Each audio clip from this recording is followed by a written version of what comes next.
નમસ્કાર મિત્રો, હું doctor Bipin Chaudhari, assistant professor Gujarati, સરકારી યુનિયન કોલેજ બેચરાજી. આજે આપની સમક્ષ ગુજરાતી સાહિત્યના, અર્વાચીન સાહિત્યના એક મહત્ત્વના યુગ, ગાંધી યુગના પ્રેરક બળો અને લક્ષણોની વાત મારે તમારી સમક્ષ આજે મૂકવી છે. ગાંધી યુગ નામ પ્રમાણે જ જે સમયગાળા દરમિયાન સૌથી વિશેષ જેની અસર રહે છે, પ્રભાવ રહ્યો છે, એવા મહાત્મા ગાંધીના નામથી ગાંધી યુગ તરીકે એ ઓળખાય છે. એ જ રીતે એને મોહન યુગ પણ કહેવામાં આવે છે. કનૈયાલાલ મુનશીનો પ્રભાવ પણ રહ્યો છે, એટલે એ સમયગાળાને ઘણા મુનશી યુગ તરીકે પણ ઓળખાવે. તો આ રીતે મોહન યુગ, મુનશી યુગ અને ગાંધી યુગ, પણ વિશેષ જે પ્રચલિત છે નામ એનું, એ ગાંધી યુગ તરીકે જ પ્રચલિત છે. 1915થી 1947નો જે સમયગાળો છે, એ સમયગાળો સાહિત્યના ઇતિહાસમાં, ખાસ કરીને ગુજરાતી સાહિત્યના ઇતિહાસમાં એ ગાંધી યુગ તરીકે ઓળખાય છે. આ સમયગાળા વિશે વિજયરાય ક વૈદ્ય એવું નોંધે કે વાતચીતની ભાષામાં કહેવું હોય તો એમ કહેવાય કે નર્મદ યુગે મુખ્યત્વે ફરતું જોયું, ગોવર્ધન યુગે ફરતું જોયું તેમ ઊંચું અને પાછું જોયું, મોહન યુગે સૌથી વધારે ફરતું જોયું, સીધું પણ જોયું, પાછું તો આ બંને નજરોને સંસ્કારવા જ જોયું, અને ઊંચું જોયું તો આ ત્રણેયના અવિરોધે જોવાય એટલું જોયું. આમ કહી અને ગાંધી યુગની જે વિશેષતાઓ છે એને એ વખાણે છે, એના પ્રેરક બળોને પણ આપણી સમક્ષ મૂકે છે. આ સમયગાળા દરમિયાન જે ઘટનાઓ બને છે એ ફક્ત ગુજરાત કે ભારત નહીં, પણ વિશ્વવ્યાપી જાગૃતિ અને વ્યાપક હલચલની ઘટનાઓ છે. 2 વિશ્વયુદ્ધો અને ભારતની આઝાદી અને એ માટેની ચળવળ એ આ સમયગાળા દરમિયાન થયેલી છે. એટલે એની પ્રત્યક્ષ કે પરોક્ષ અસર આ આપણા સાહિત્ય ઉપર, ગુજરાતી સાહિત્ય અને ભારતીય સાહિત્ય ઉપર પણ થાય છે. 1915માં મહાત્મા ગાંધી દક્ષિણ આફ્રિકાથી પરત ફરે છે, અને એ સમયે પહેલાં 1914ની વાત કરીએ તો પ્રથમ વિશ્વયુદ્ધની શરૂઆત થઈ ગઈ હોય છે. બંગભંગની ઘટના બની છે. સ્વદેશીની અહીં હિલચાલ થઈ છે. લાલ, બાલ અને પાલની ત્રિપુટી દ્વારા રાષ્ટ્રીય અસ્મિતાનો ઉદ્ઘોષ પણ શરૂ થયો છે, અને એવા સમયગાળાએ મહાત્મા ગાંધીનું આગમન થાય છે. ગુજરાતી સાહિત્યમાં અને ગુજરાતમાં આપણે વાત કરીએ તો એ સમયગાળા દરમિયાન પંડિત યુગ 16 કળાએ પ્રવર્તમાન હતો.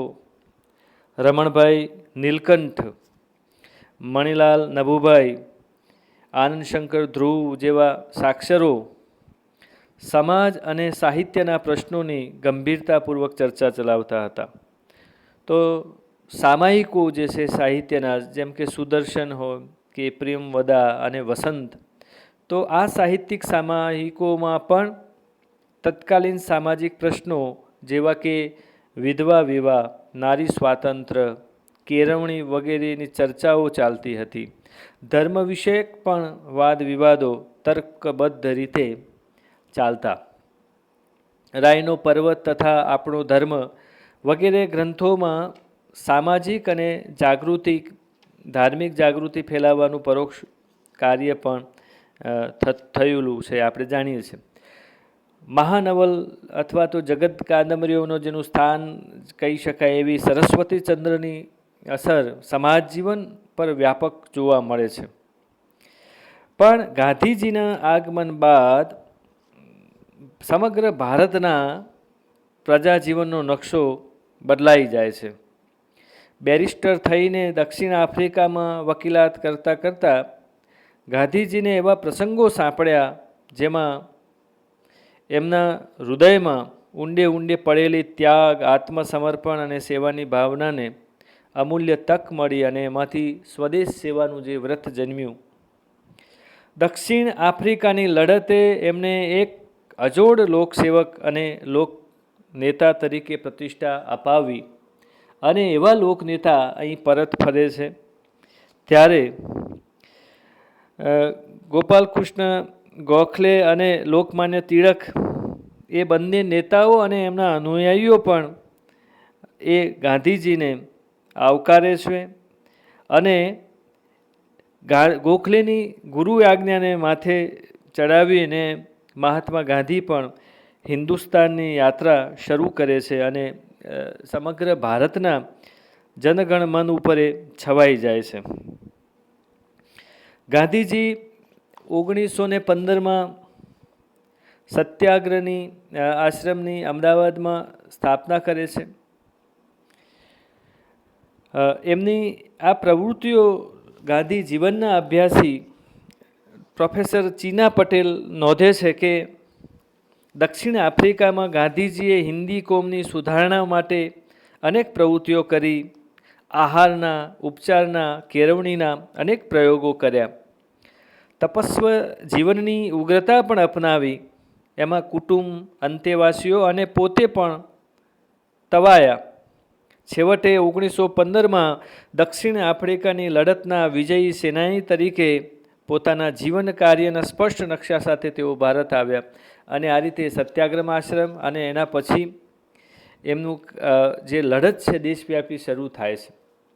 ધીમે ધીમે 1919માં જલિયાવાલા બાગનો હત્યાકાંડ થયો પંજાબમાં અને આખા દેશમાં હાહાકાર મચી જાય છે. લડત તેજ બને છે. ધીમે 1920ની અંદર અસહકારનું આંદોલન શરૂ થયું. એ સમયગાળામાં ગુજરાત વિદ્યાપીઠની સ્થાપના થઈ અને સ્વદેશીની હિલચાલ પૂરજોશમાં ઉપડી. બારડોલીનો સત્યાગ્રહ પણ શરૂ થયો. તો આ રીતે ગાંધી યુગના આગમન પહેલાં જેમ આ દેશમાં સ્વરાજ માટેની પૂર્વ ભૂમિકા સ્થપાઈ ચૂકી હતી અને એમાં મહાત્મા ગાંધીના આગમનથી ગતિ મળે છે. ગુજરાતી સાહિત્ય ક્ષેત્રે પંડિત યુગ ચાલતો હતો. ભાષા અને સાહિત્ય ઉભયની દ્રષ્ટિએ જેને આપણે વસંતકાળ અથવા તો એના માટે કોઈ કહે છે કે ઉત્સાહનો ભરતીકાળ હતો. એમાં સ્મરણ સંહિતા અને રાયનો પર્વત, સરસ્વતીચંદ્ર, જયા જયંત વગેરે સાહિત્ય પુસ્તકો પ્રકાશિત પામી ચૂક્યા હતા. પરંતુ એ લેખકો આપણે જાણીએ છીએ એમ સ્વાંતઃ સુખાય લખતા હોય એમ ચોક્કસ વિષયો, નિરૂપણ રીતિ અને એકવિધ ઢાળો, ગગનગામી આદર્શોના ઉડ્ડયનો અથવા તો સાક્ષરી ભાષાનો અતિરેક, અલંકૃત ભાષા એ આપણે જોઈ શકીએ છીએ. તો મહાત્મા ગાંધીએ સત્યાગ્રહ આશ્રમની સ્થાપના કરી, વિદ્યાપીઠ સ્થાપી અને એના સાથે સાથે સામાયિકો પણ શરૂ કર્યા. નવજીવન એવું ગુજરાતી સાપ્તાહિક શરૂ કર્યું અને એ દ્વારા ગુજરાતી સાહિત્યમાં પ્રવેશ કર્યો. રાજકારણ અને માનવ જીવનને લગતા વિવિધ દૃષ્ટિકોણવાળા લેખો લખી એમને પત્રકારત્વની નૂતન ઝાંખી કરાવી. તેમના વિચારો હૃદયસ્પર્શી બન્યા. તે જનતાની ભાષામાં રજૂ થતા હતા. સરળતા અને સચોટતા, વિચારોની સ્પષ્ટતા અને અર્થની વિશદતા પણ એમાં હતી. કલાકારને ઉચિત વાણીનો સંયમ પણ એમાં ભળ્યો અને પોતાની વર્ગ સુધી પહોંચાડવાની હતી એ સમાજના નીચેનો વર્ગ પણ સમજી શકે તે પૂરતી એમના લખાણોમાં સાદગી અને સરળતા છતાં ગંભીરતા અને નિખાલસતા, સચ્ચાઈ અને નિડરતા અને આત્મશ્રદ્ધાનો રણકો આપણે એમાં જોઈ શકીએ છીએ. અને આ રીતે એક સંસ્કાર પુરુષ તરીકે ગાંધીજીનું પ્રદાન ગુજરાતી ભાષામાં થવા લાગ્યું. ગુજરાત વિદ્યાપીઠની સ્થાપના થઈ અને એ પણ સાહિત્યમાં ચિરંજીવી છાપ મૂકે છે. ઝવેરચંદ મેઘાણી, સુંદરમ, ઉમાશંકર જોશી, સ્નેહરશ્મિ, ધૂમકેતુ, રમણભાઈ દેસાઈ, ચંદ્રવદન મહેતા, કાકા સાહેબ કાલેલકર, કિશોરલાલ મશરૂવાળા, રામનારાયણ વી પાઠક, મગનભાઈ દેસાઈ, નરહરી પરીખ, મહાદેવભાઈ દેસાઈ, નગીનદાસ પારેખ, કેટલા નામ આપણે ગણાવીએ, કેટલા બધા જે સાહિત્યના સમર્થ સર્જકો જેને કહીએ એવા લલિત તેમજ લલિતેતર સાહિત્ય સર્જનની ઉપાસનાનું કામ પણ ત્યાં કરવા લાગ્યા. એ રીતે સંશોધન અને સંપાદન, ભાષાંતર એવી પ્રવૃત્તિ પણ થવા લાગી. ગુજરાત વિદ્યાપીઠની જે તાલીમ શાળાઓ હતી એ પણ આ દિશામાં, શિક્ષણ અને વિચારની દિશામાં બહુ ઉમદા કામ કરે છે. સરસ્વતી ચંદ્ર પછી સત્યના પ્રયોગો એ ગુજરાતી સાહિત્યમાં જ નહીં પણ જગત સાહિત્યમાં પણ પોતાની એક આગવી ઓળખ ઊભી કરી. એ જ રીતે જોડણીના ક્ષેત્રે પણ લિખિત સાહિત્યમાં જે અવ્યવસ્થા હતી એ દૂર કરવા જોડણી કોષનું ભગીરથ કાર્ય પણ એ સમયગાળા દરમિયાન સાહિત્યમાં ઉપાડવામાં આવ્યું. હવે પછી કોઈને સ્વેચ્છાએ જોડણી કરવાનો અધિકાર નથી એવી લક્ષ્મણ રેખા મહાત્માજીએ દોરી આપી. અને આ રીતે ગુજરાતી ભાષાનું જે તેજ છે, સત્વ છે, એ વધ્યું છે. અને એ રીતે મહાત્માજી પોતે એક ભાષા ભક્ત ઠરે છે. બીજું કે એ સમયગાળા દરમિયાન અસહકારનું આંદોલન આપણે જોઈ વાત, સત્યાગ્રહની લડત દેશવ્યાપી બને છે. 1930માં મીઠાના કાયદાના સવિનય કાનૂન ભંગ અર્થે ઐતિહાસિક દાંડી કૂચનો કાર્યક્રમ યોજાય છે. એ જ રીતે ગોળમેજી પરિષદ યોજવામાં આવે છે. તો આ બધા પ્રસંગોની, આ બધી ઘટનાઓની અસર એ સાહિત્યમાં પણ આપણને જોવા મળે છે. મહાત્મા ગાંધીની જે સમગ્ર દ્રષ્ટિ જીવનલક્ષી હતી, તેથી તેમના સાહિત્યમાં કેવળ કલ્પના વિહાર કે ભાવના વિહારને બદલે વાસ્તવિકતાનો સંચય થયો. જીવનના જે ઉચ્ચ મૂલ્યોનો કેવળ શુલ્ક પાઠ નહીં પણ એનો આચરણમાં અમલ થતું આપણે જોઈ શકીએ. સૂર્ય, ચંદ્ર, તારા, દિવ્યતા કે એના વિરાટના હિંડોળાના સ્થાને પીડિત માણસો છે, શોષિત માણસો છે, દલિત માણસ છે, એ વસુંધરાના દવલાની આંસુ અને યાતનાઓ, એનો પરસેવો અને એના ઊના ઊના શોણિતોની કવિતાઓ આ સમયગાળા દરમિયાન લખાવા લાગી. અને આ રીતે કદાચ પહેલીવાર ગુજરાતી સાહિત્ય એ વાસ્તવની ધરતી ઉપર જાણે કે એણે પગ ઠેરવ્યો અને વાસ્તવની ધરતી ઉપર એ ચાલવા લાગી છે. જૂની સમાજ વ્યવસ્થામાંથી ઘણુંક ભાગવાની જે વિસર્જન માટેની નહીં પણ નવસર્જન માટેની કવિ મહેચ્છાઓ પણ પ્રગટવા લાગી. રૂડકી અને માકોરો ડોસી, જાજરૂની માખી અને ઉકરડાનો ચૂસાયેલો ગોટલો, આવા બધા કાવ્ય વિષયો થવા માંડ્યા. તુચ્છમાં તુચ્છ જેને વિષયો કહીએ એ બધા વિષય અહીં એના વિશે લખાવા લાગ્યું. બીજું કે પહેલાં સુધારક યુગમાં જોઈએ કે પંડિત યુગમાં જોઈએ તો એવું હતું કે સાહિત્ય એટલે માત્ર કવિતા, નવલિકા, નવલકથા અને નાટક. પણ ગાંધી યુગમાં તો સાહિત્ય એટલે ભાષા અને વિચારનું પણ સાહિત્ય હોઈ શકે.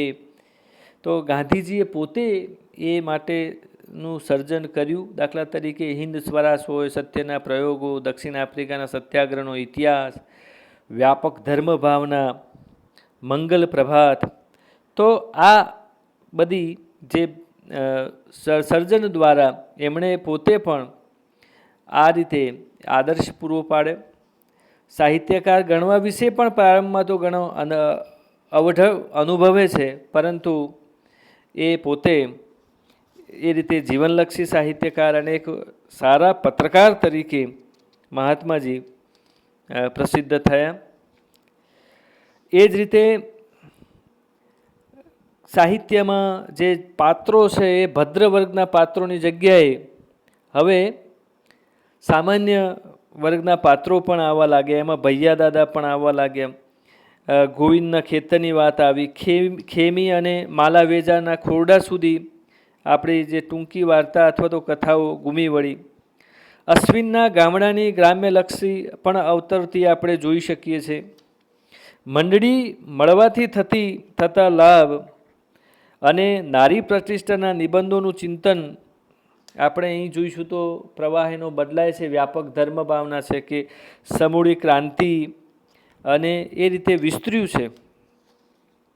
અહીં સામાહિકો પણ નવજીવન, યંગ ઇન્ડિયા, હરિજન બંધુ, એથી આગળ જઈએ તો પ્રસ્થાન અને સંસ્કૃતિએ એ બધું ગાંધીજીના પ્રતાપે જ એ એમની વિચારસરણીને અનુસરીને એ ચાલવા લાગ્યા. સાથે દેશવ્યાપી આંદોલનો તેજ બનવા લાગ્યા. સાહિત્યમાં આપણે જોયું કે રીતે નક્કર વાસ્તવિકતા આવી. દીન દલિત પીડિત શોષિત પ્રજા પણ સાહિત્યમાં આવી.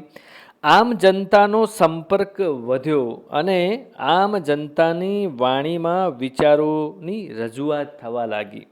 જે આપણે પંડિત યુગમાં જોઈશું તો આપણને એ એટલા અંશે જોવા નહીં મળે, એટલા અંશે અહીં ગાંધી યુગમાં જોવા મળે છે. બીજી બાજુ આપણે જાણીએ છીએ કે એ રીતે કમા મુનશી પણ નવલકથા ક્ષેત્રે પોતાની આગવી શૈલી, ખાસ કરીને એલેક્ઝાન્ડર ડુમાનીથી પ્રભાવિત થઈને અથવા તો ફ્લોબર્ટ જેવા સમર્થ વિદેશી સર્જકોની જે અસર હેઠળ આ સમય સર્જનાત્મક અથવા તો કથા સાહિત્ય એ લખે છે. અને સાહિત્ય પ્રત્યે જોવાનો જે દૃષ્ટિકોણ છે તો એમનો દૃષ્ટિકોણ આનંદલક્ષી દૃષ્ટિકોણ છે. કલા ખાતર કલાની વિચારસરણી પણ આપણને એ સમયગાળામાં જોવા મળે છે. મુનશીના સમર્થ સર્જન અને એવા જ એમના સમર્થ વ્યક્તિત્વના અને એમના વિચારોનો ઊંડો પ્રભાવ પણ એ સમયના સર્જનાત્મક સાહિત્ય ઉપર આપણે જોઈ શકીએ છીએ. અને પરિણામે એ સમયગાળાને મુનશી યુગ પણ કહીએ છીએ. વિશ્વ કક્ષાએ જોઈએ તો બીજા વિશ્વયુદ્ધનો આરંભ થાય છે. મોટા મોટા રાષ્ટ્રો આર્થિક રીતે યુદ્ધના કારણે ખુવાર થાય છે. દુનિયાભરમાં મોંઘવારી માજા મૂકે છે. મોંઘવારીનો કપરો અનુભવ દરેક લોકોને આ સમયગાળા દરમિયાન થાય છે. રશિયામાં પણ ક્રાંતિની શરૂઆત થાય છે. સામ્યવાદી વિચારસરણીનો પ્રભાવ રશિયા અને બીજી બધી જગ્યાએ પસરે છે. ધીમે ધીમે કાર્લ માર્ક્સ, લેનિન અને એમના બધા વિચારો પસરે છે. તો એનો પ્રત્યક્ષ અને પરોક્ષ આ બંને અસરો આપણા સાહિત્ય ઉપર થાય છે. બીજી બાજુ સાહિત્ય જે આપણું છે એ રાષ્ટ્રીય અસ્મિતા પ્રક્રિયા સમયગાળા દરમિયાન અને એને કારણે આસપાસના પ્રદેશોના ભાષા સાહિત્ય સાથેનો પણ આપણો નાતો, આપણો સંપર્ક વધ્યો અને એનાથી પરસ્પર આદાન પ્રદાન શરૂ થયું અને અન્ય ભારતીય ભાષાના સાહિત્યની અસરો પણ આપણું ગુજરાતી સાહિત્ય ઝીલતું થયું અને એને પરિણામે બંગાળી, હિન્દી અને મરાઠી ભાષા સાહિત્યનો પ્રભાવ પણ આ સમયગાળામાં આપણે એક ગણનાપાત્ર પરિબળ આપણે ગણી શકીએ. અનુવાદ પ્રવૃત્તિથી પણ સભર આ સમયગાળો છે એ નિશંક છે. અહીંયા આપણે આ જોઈ શકશું કે એ સમયના નવજીવન, યંગ ઇન્ડિયા, હરિજન બંધુ આ બધા સામાયિકોનો મોટો ભાગ રહેલો છે એ સમયના જે ભાષાને ઘડવામાં અને લોકોને સાહિત્ય સુધી પહોંચાડવામાં અને સાહિત્ય સુધી આ સામાયિકો પહોંચે છે. એટલે કે ગામડું સાહિત્યમાં પહોંચે છે અને સાહિત્યમાં ગામડું આવે છે એવું પણ એક પ્રેરકબળ આપણે કહી શકીએ. ભાષા અને વિચારનું પણ સાહિત્યમાં સ્થાન આપણે મળે છે અને એક પ્રકારની સાહિત્યમાં આમ પ્રજા સમજી શકે. મહાત્માજીએ હાકલ કરી કે કોશીઓ પણ સમજી શકે એવી ભાષામાં સાહિત્ય રચવું. એમણે 1919માં નવજીવનના પ્રથમ અંક પ્રગતિ કરતી વખતે એમનો ઉદ્દેશ જે એ કહેલો, એમાં કહેલું કે નવજીવન, મારે તો ખેડૂતોના ઝૂંપડામાં અને વણકરોના ઘરોમાં પહોંચવું છે. મારે તેઓની ભાષામાં લખવું છે. ઘેર ઘેર સ્ત્રીઓ નવજીવન વાંચે એમ હું પ્રભુ પ્રત્યે માગીશ. નવજીવનમાં ક્યાંય વગર વિચાર્યું વાક્ય નહીં હોય, નકામું વિશેષણ નહીં હોય. ખરું જોતા સત્યને વિશેષણના શણગારની જરૂર નથી. શુદ્ધ હકીકતમાં જે કળા છે તે કળામાં વિશેષણોથી ખરડાયેલી હકીકતમાં નથી જ હોતી. તો આ જે એમના જે વિચારો છે ને એ પ્રમાણે એમના સાહિત્યોમાં પણ એની વ્યાપક અસર આપણને જોવા મળે છે. જીવનના હરેક ક્ષેત્રમાં એમણે વૈશ્વિક દૃષ્ટિ અપનાવી છે.